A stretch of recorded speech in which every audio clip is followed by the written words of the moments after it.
Hello and welcome to the revision video on inheriting disorders from scienceworksheets.co.uk. Please like, subscribe and comment to support the channel. Inherited disorders are conditions caused by genes passed from parents to offspring.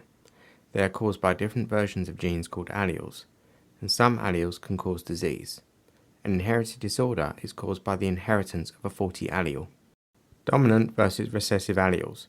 A dominant allele only needs one copy to show the disorder. A recessive allele needs two copies, one from each parent.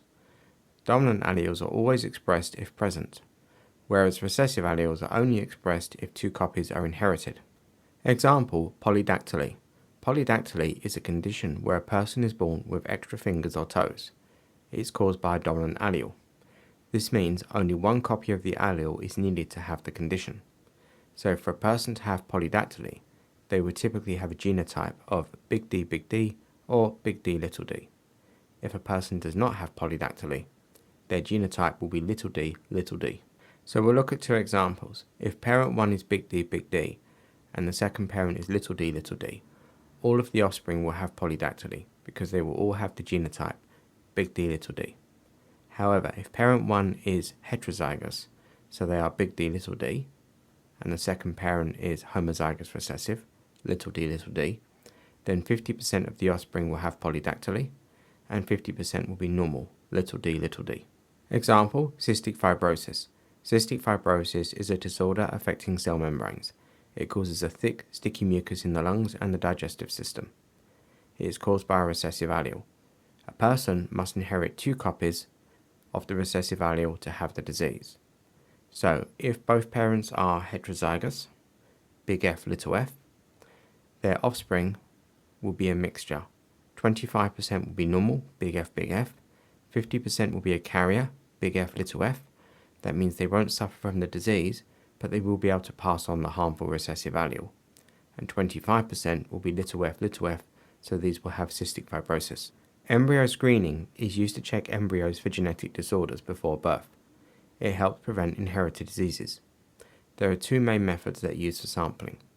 Amniocentesis involves taking a small sample of amniotic fluid to analyze the baby's genes.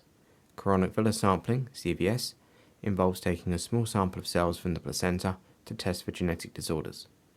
Embryo screening can reduce suffering, but it raises ethical concerns about selecting embryos. Advantages of embryo screening: it helps prevent serious genetic diseases, and it can reduce suffering. It allows parents to make an informed decision about whether to continue or terminate the pregnancy. Disadvantages of embryo screening: some people think it's wrong to select embryos. It may lead to designer babies. And some religious groups believe that life begins at fertilization, so destroying embryos is wrong. Screening can be expensive, so not everyone has equal access. Using in vitro fertilization, IVF, and embryo screening. IVF is a means of artificial fertilization in the lab. Sperm are collected from the male, eggs are collected from the female. After fertilization, embryo is checked for genetic disorders. You will see how this is done on the next slide. Stages of embryo test in the lab.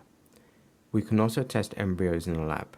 So if we take a sperm and fuse it with an egg in a petri dish, that fertilized egg cell will divide by mitosis to form an embryo. A sample from each embryo is then taken and tested for the genetic disorder.